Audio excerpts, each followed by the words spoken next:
In the last episode, I made this crazy underground mine to gather lots and lots of resources, mainly redstone and diamonds. And I also made a huge new skyscraper for creating concrete. This one just here that's right next to the one that creates dye, so that we can create all the different colours of concrete so that I can get the building materials I need to actually make these things look semi-decent. But we're not out of the woods just yet. As much as we've got all of the different types of concrete now, there's still a few materials I need to get. And one of those is terracotta, and the other one, as the comments pointed out, should be glass, stained glass specifically. So I'm hoping today to build yet another one of these skyscrapers, just for all of the different colours of terracotta, another one of them just for all of the different colours of stained glass, and hopping back up to the top of there quickly. If you remember from the last video, I said I wanted an infinite lava source to make our cobblestone generation a little bit easier, and a whole bunch less power consuming, and a whole bunch less, taking up quite so much space. So I think that's where we're going to start.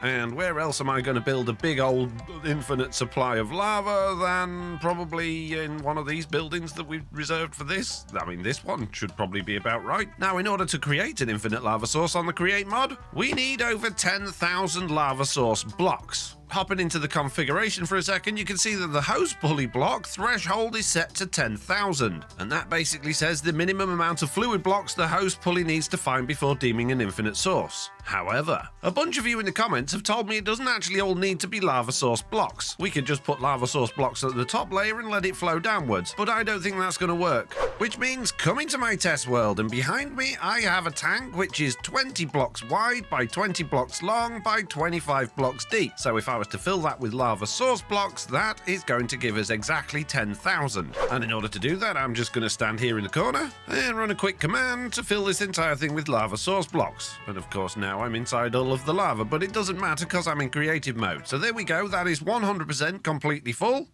So now what we can do here is come to the corner, stick on a hose pulley, and what we're going to do is wind this thing all the way down to the bottom, which would be substantially easier if I just do that. And that doesn't actually say that it's infinite, which is slightly concerning. Perhaps I should have done it a block deeper. Build the walls up slightly. Do a quick maths check. 1, 2, 3, 4, 5, 6, 7, 8, 9, 10. 1, 2, 3, 4, 5, 6, 7, 8, 9, 10. That's 20 blocks long, that's 20 blocks long, and according to this, that's 25 blocks tall. Well, we'll put in one more layer of lava and see what happens. There we go, we now have 26 layers of lava. Well, it's not indicating to me that that is an infinite lava source, even though it absolutely should be. So the other thing we can do is put an identical tank just here, connect two hose pulleys, put a pump between them, and then try and suck all of the lava out of there and put it into there.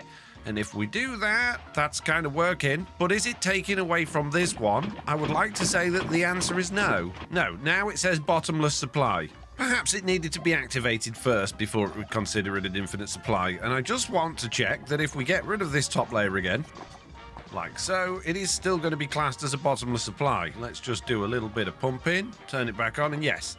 Oh no, it no longer is. So if I was to put a bucket of lava there, and turn that on again, now it's, yes. Okay, so it needs to be 10,001 blocks of lava, which is technically 25 blocks deep, plus 1. But will it work with flowing lava? There's only one way to find out. This time I'm just going to run a command to fill the top layer in with lava, and I'm going to let that float all the way down to the bottom. Now we need to flip that pump round so that we can activate this one once it's actually reached the bottom. And this will be 26 full layers worth because I put the lava a block higher than I intended to. But that doesn't matter. All we're interested in is if flowing lava's going to work. And it has now reached all the way down to the bottom, so let's find out. It says no at the moment. Let's turn the pump on and then look at it. And yes, it is a bottomless supply. But can we actually pump lava out of it? Should be just about big enough, I think, and let's see if we can fill that thing up from this without losing any lava. Let's turn it on.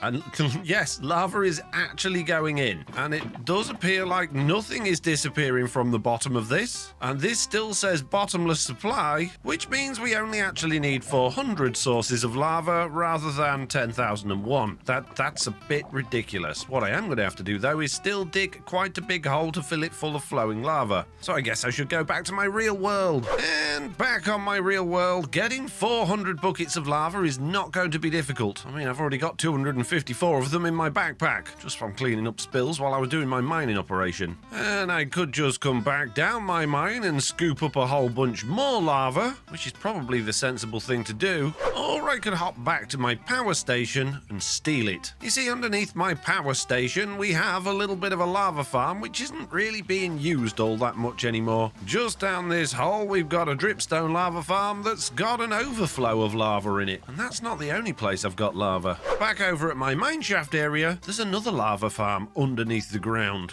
Underground? Yes, underneath the ground. That's what I said. Let's just go down this crazy elevator all the way to the bottom that says lava farm on it. And once we arrive at our destination, we're just going to hop down here and see that this thing is pretty much full of lava as well. And we got a whole bunch of lava there. In fact, we got 432 buckets worth, which is rather ideal. Now there's a couple of ways we could transport this lava over to our new area. One would be just to turn this lava tank into a contraption, pick it up and take it over there, but then I'd need to build another one over here. The other is to build a little contraption that'll take empty buckets in there, pass them over to this depot, and then we'll filter only lava buckets to go in there and we'll squirt them full of lava. Let's just set a filter on that so they can't go in until they are lava buckets. Let's put the empty ones in there, get some power to this tank somehow. We do have power up there. Let's just steal a little bit of this, just like that. And oh geez, yeah, I forgot this was on its own power source, so it's not gonna do it. Oh geez, but I need it. Oh man, Let's just turn this into a contraption instead.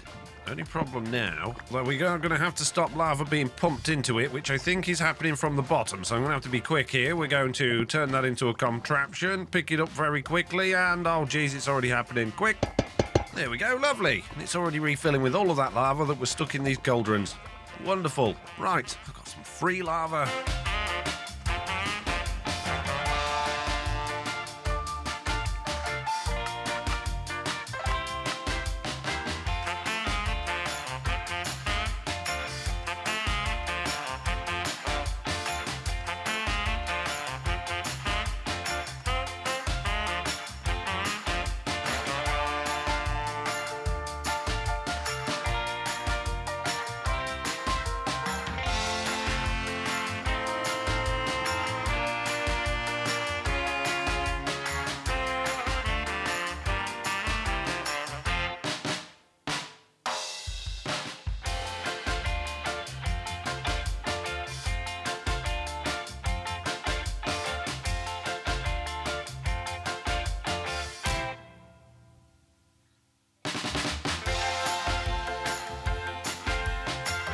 There we go. We now have a lava pit that is 20 blocks by 20 blocks by 26 blocks down, full of flowing lava, and I'm really hoping this works. I've made it further down in the ground than I needed to because I didn't want it to be at ground level, mainly because we need to build a system underground to actually take the lava out of there and distribute it where we want it, i.e. over there. So I guess that means I should probably dismantle a bunch of this stuff, grab my lava tank again so that we can use that for testing, totally ignore all of these chests full of all of the rubbish that it's dug out for us, and then just hop down there and build ourselves a little area over in this corner. I'm not 100% sure that's tall enough, but there's only one way to find out. Let's dig a hole in this wall, throw our little minecart assembler back down, put it on lock rotation. I'm going to put a redstone torch next to it this time, just so that we can see, and it looks like that's about right. So let's just take away the red...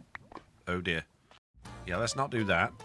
Let's just do that. There we go. Now we have our lava tank down here. We don't need any of this anymore. That can all go. And get rid of the glue from it. And now we just need to try and fill it from this and hope that it's bottomless. And I guess the easiest way to do that is to stick a pump on there facing inwards, get a little pipe coming across, stick our little hose pulley on there, wind it all the way down to the bottom.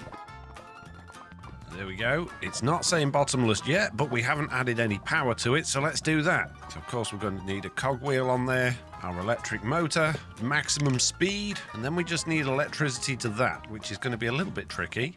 So I guess we're just going to have to go up through the floor. Oh, and look, we're directly in line with that power line. That's very handy. So let's stick a contactor on there, grab our wire, bring it all the way up to there.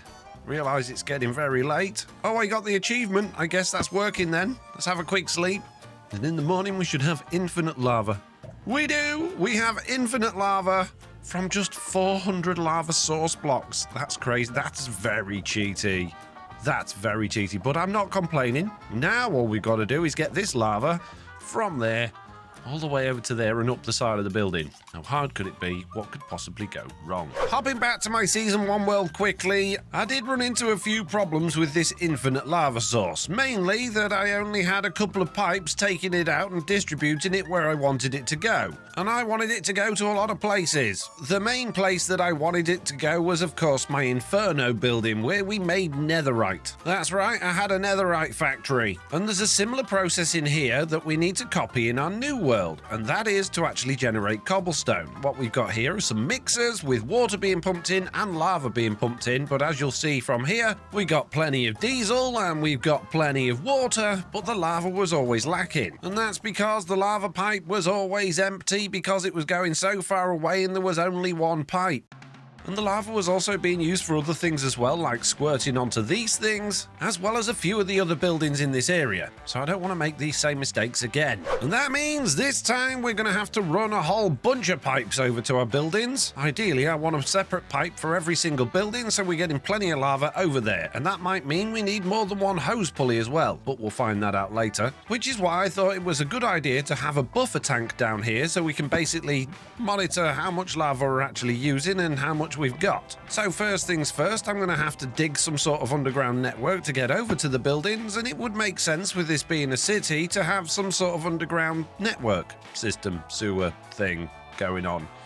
But in order for me to achieve everything I want to achieve in this video, that's not a very realistic thing for me to do today, and it does seem like something that would benefit being done later on, once we've actually got some buildings in place and we know exactly where everything's going to be. So for now, I'm just going to dig some temporary holes to bring the lava over here, and then we can make adjustments to all of that later on. So we're going to need some space behind this lava tank, and I think it makes sense to go out that way, which is across the road first, and then turn right to go to a building which is that way. And digging through all of this is going to be a problem without my beacon, so I suppose I should go and grab that, which I'm hoping is still at the power station, because I haven't really got any ideas where I've left it. I'm pretty sure it was just sat round about here. Oh, it's over there. I can see the beacon beam.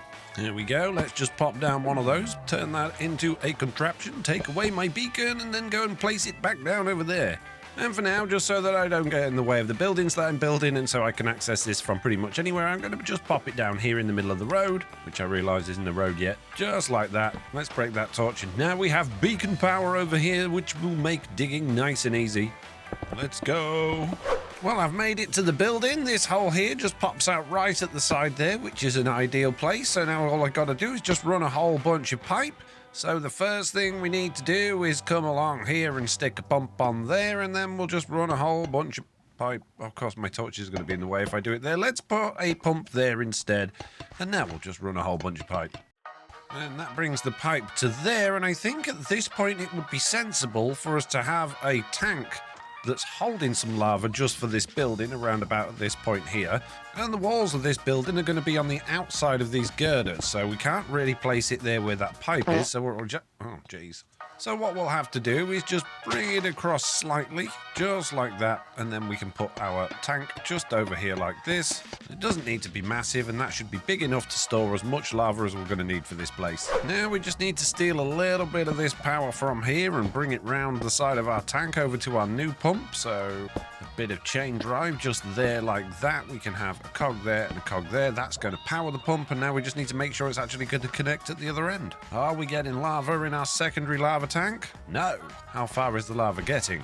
Not that far. Oh, it's got to here.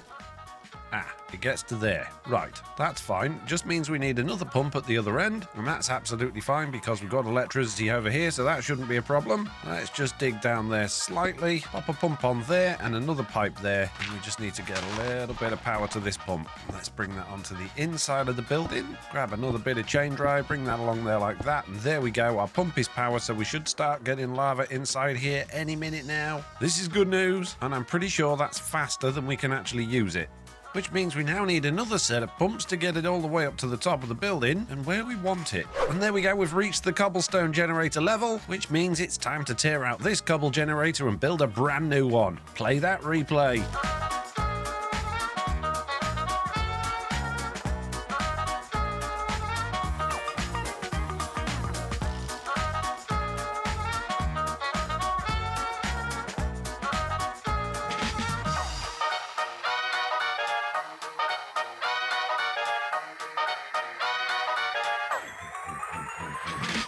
And there we go. We now have a fully functional cobblestone generator, which produces about the same amount of cobblestone. It's pretty quick, and it uses a whole bunch less power as well. And all it is just 8 mixers with 8 whisks, an infinite water source, and then just all of that lava being pumped into the little basins as well, and they just get mixed together. The cobblestone comes out and it goes into the system, but we've got too much in there already, so I better put this redstone link back on here, and that will just stop it. And now, yeah, infinite cobblestone for very, very little effort. My favourite type of infinite cobblestone. And how's our lava situation doing here? We've got absolutely plenty there, and if we go back down our little hole over here, we should probably have pretty much plenty over here as well. Yeah, we're not using hardly any of it. Amazing. Which finally brings us on to our brand new building, which is going to be pretty much almost identical to this, but terracotta. That said, there are quite a few key differences. For a start, we don't have to wash concrete powder into concrete, and we don't have to mix dye with sand and gravel to make concrete powder. However, there is no mixing recipe for the actual different colours of terracotta, so in order to make all of the different colours, we'd actually have to have 3x3 auto crafters set up for every single one. And bearing in mind we're on 1.20.1, we don't actually have the new Minecraft autocrafters, we have the create mod ones, which work fine, but they'll take up an awful lot of space. The other thing to consider is how we make terracotta. We blast clay. Clay we get from pressing clay balls, and clay we get a 25% chance of getting from washing sand, which we get from crushing gravel, which we get from crushing cobblestone, or milling cobblestone, or milling dripstone. But dripstone requires getting pointed dripstone to make the dripstone blocks, which of course are just grown like normal. So, how are we going to get clay? Are we going to make a pointed dripstone farm, which then turns those pointed dripstone into dripstone blocks, which then turns all of that into clay, which then gets pressed into clay blocks, which then gets burnt into terracotta, which we then auto-craft into all of the different colours? Or are we going to have another cobblestone generator and just crush sand? Because if we're going to do that, the top 3 levels of our new system can be exactly the same as the top 3 levels for our old system. And that means we can use a schematic cannon. It's just everything else that's going to be different. And considering there's only a 25% chance of getting a clay ball from a single sand, and you need 4 clay balls to make 1 clay block, or 1 terracotta block, that means on average it's going to take us 8 pieces of sand for every piece of terracotta, so we'd have to have quite a big cobblestone, gravel and sand generating process, which isn't a difficult thing to do, but I kind of fancy the dripstone idea, and I don't think that would be too difficult to automate with Create, and it could be a lot more interesting. I've got some thinking to do. So I'm thinking a farm, something like this, could be exactly what we need. We've got a whole bunch of drills going backwards and forwards, breaking the dripstone, apart from anything on this row and this row for some strange reason that I can't fathom out, and after 10 minutes we've managed to get 4 pointed dripstone, which is enough for 1 clay ball. So a quarter of a piece of terracotta every 10 minutes? Yeah, maybe this isn't the best way of doing it, and also the horrible water noise, the dripping, oh, it sends me up the wall, I can't stand it. So yeah, we're absolutely not having one of these, but it has occurred to me while I'm doing this that I don't actually need all that much terracotta. You see, if we look at the different types of terracottas that are available, there are very few that I'd actually want. I quite like red. I quite like light blue, but the one I really want is the cyan terracotta because it's the best grey in the game, which yes, doesn't make any sense, but it is 100% my favourite grey in the game, even though it is cyan terracotta. I don't want white or light grey or black or brown, because they're all brown. And I don't like brown. I don't need orange or yellow or lime or green or blue or purple or magenta or pink. I also don't need white or plain terracotta, and I don't need any of the glazed ones either. So it does seem a little bit overkill to have a full skyscraper just for cyan terracotta, so maybe I could mix that in with the stained glass one. You see, stained glass still needs dye. It also, of course, needs glass, which means bulk blasting sand, and sand we get from, well, we already know, don't we? Crushing gravel and crushing cobblestone. So we're already half the way there, just producing the glass. And when we crush the gravel into sand, we get clay balls, or a 5% chance at least, as a byproduct. So that means we can have a cyan terracotta farm as part of our stained glass factory, just as an offshoot. And that's gonna save me a whole lot of time and a whole lot of money, because that means we only need 1 more skyscraper here. So I guess it's time to get building.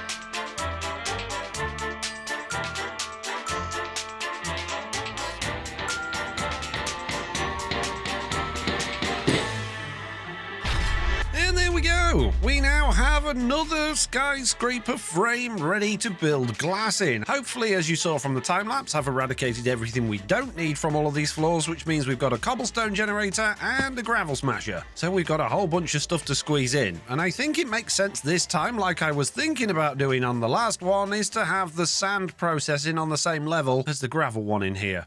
That said, I think we're going to need to produce even more than we did last time.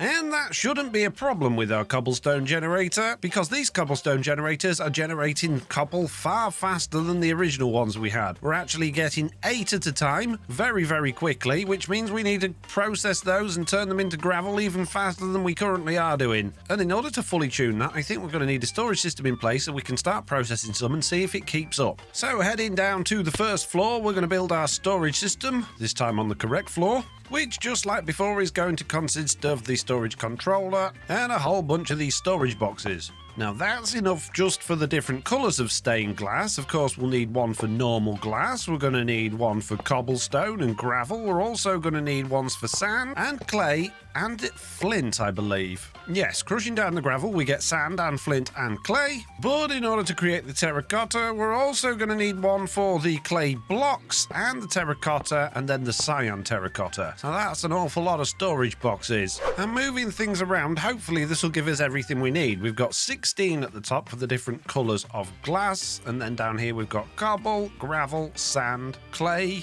blocks, terracotta, cyan terracotta, and then we've got normal glass and flint that I've got to squeeze in here as well without it looking ridiculous. So let's remove the cyan terracotta from there. Instead, we'll have that as a finished product up there next to the glass, and we'll put the flint down there instead.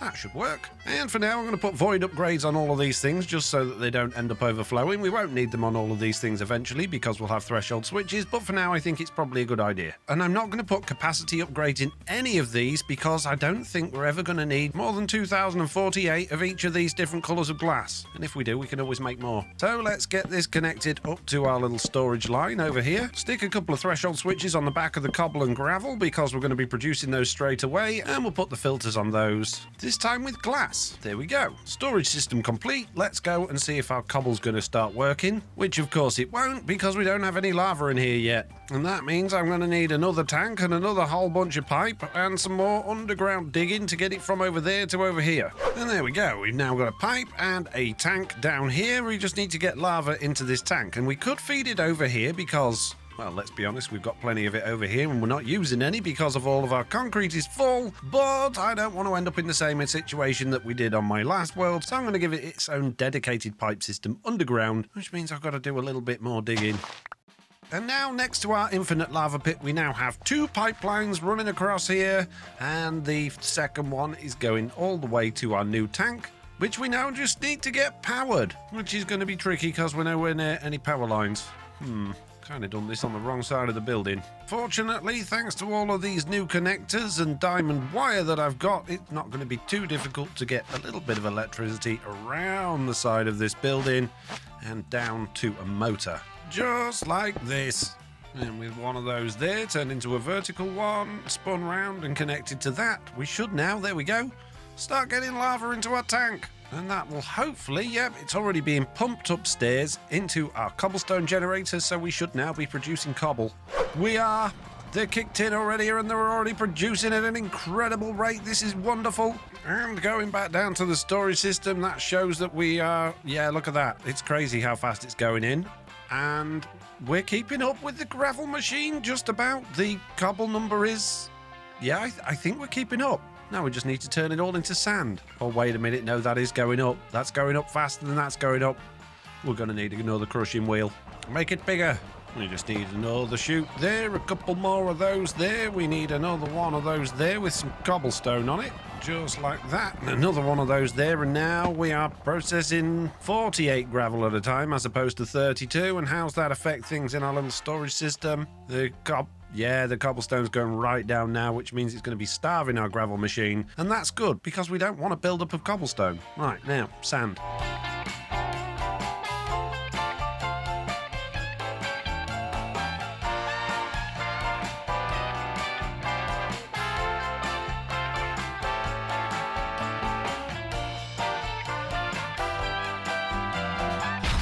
we go. All I've done is mirrored up the gravel machine and turned it into a sand machine, which is now producing us the sand and the clay and the flint, which is all going nicely downstairs into our storage system just down here. And wow, it's already full. That happened fast.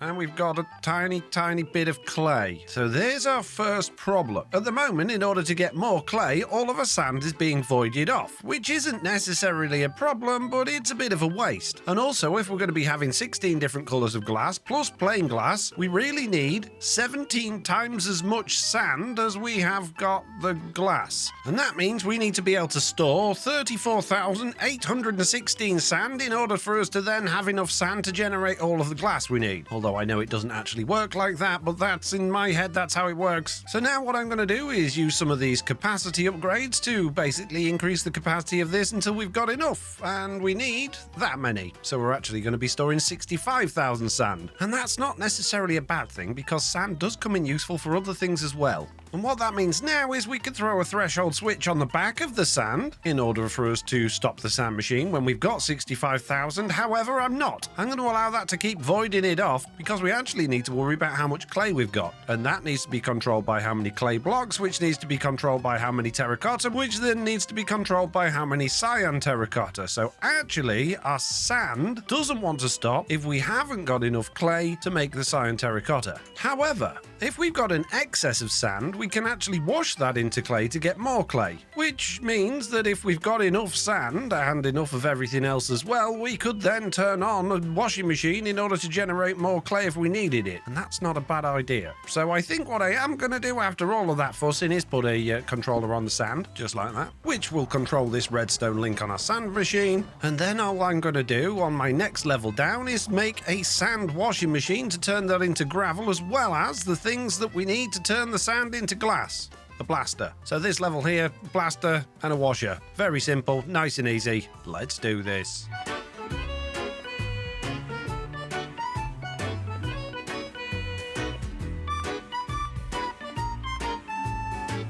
And now we have a sand blasting and sand washing machine. The sand blasting machine is taking 16 lots of sand at a time through these blasters, and because we've got 3 fans behind and 3 above, it's producing the glass very quickly. In fact, it's so quick it's actually turned off because it's full. Whereas the clay balls, on the other hand, are only coming through 4 at a time because we don't want to waste all of the sand on clay. Both of them are being controlled from threshold switches, which are on the back of our storage system, which if we go down and check out now, you can see we've got an absolute ton of sand, a reasonable amount of clay balls, and, well, too much glass. And because we're going to need enough glass to support all of our stained glass boxes, we should probably stick a few capacity upgrades inside this as well. So if we make this match the sand, so it will hold 65,000, that's going to kick in again and we can go and see this thing in action. And I've set the speed controller to a speed so that these things pretty much just continue going through. They hardly ever stop, maybe for a split second or two, but they just continue being turned into glass.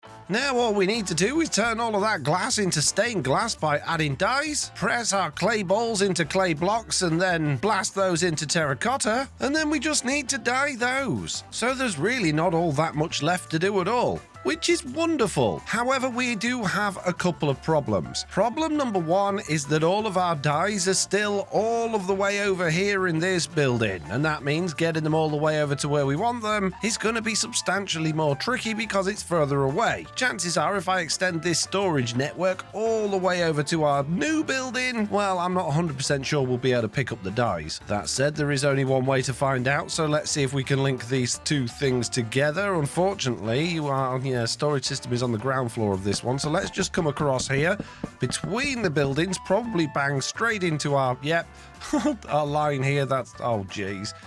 We'll sort this out in the future. If you remember, what I said in the last video is that I want a transport system to take the dyes from one building to the other and deliver them and whatnot, so this will only be temporary, but I'm a little bit concerned that joining these things together is not going to allow us to actually access the... Oh, it does. Problem number 1 is solved. Problem number 2 might not be quite so apparent to you. Throughout the course of recording this video, which is currently on the 3rd day of recording, I've been getting more and more ill. I've got man flu, which means my voice is hurting, my throat is hurting, and my head is doing all sorts of spinny roundy things that I'd rather it wasn't doing while I'm trying to play Minecraft. Which means that the rest of this video is probably either going to be a big old time lapse or I'm just going to stop it here. Maybe. We'll see. Anyway, getting the actual glass turned into stained glass now really shouldn't be too much of a problem. It's just going to be a whole bunch of mechanical crafters, which I've got a whole bunch of because I'm a prepared sort of fellow. So I suppose, yes, let's roll that time lapse, save my voice, and see how many of those I can get put together.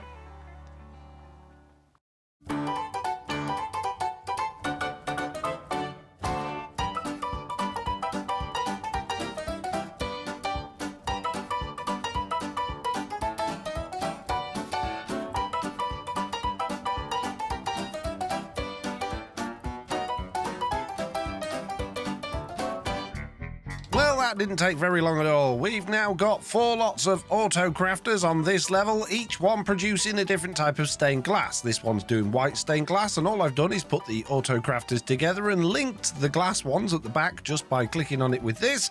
And in the middle, we've got some storage interfaces with passer blocks on either side set to put the right ingredients in the right spaces. That's doubled up there, and then on this side, we've got the same thing doubled up again, giving us 4 types of stained glass per level. And when we turn this thing on, you'll see that it's not running at full speed because we've already reached capacity on our little motors down there. I've already had to turn the cobblestone, sand and gravel down in order to not completely blow out one of the motors. So we're now totally using all of the available capacity on 2 motors, and we've got another 3 levels of these to do. And speaking of another 3 levels of these things to do, we've only actually got 2 levels left, unless I move the storage system all the way down to the bottom of again like I did on this skyscraper that I was trying to avoid this time, which I think I'm going to have to do because I'm also somewhere going to have to fit in that pressing machine and blasting machine and then dyeing machine for the cyan terracotta too. So I've got a lot of work cut out for me, which is basically just copying and pasting what I've already done. And not to waste your time or mine while I'm not feeling very well, I think I'm just going to do that in between episodes so it's all nice and ready for you next time.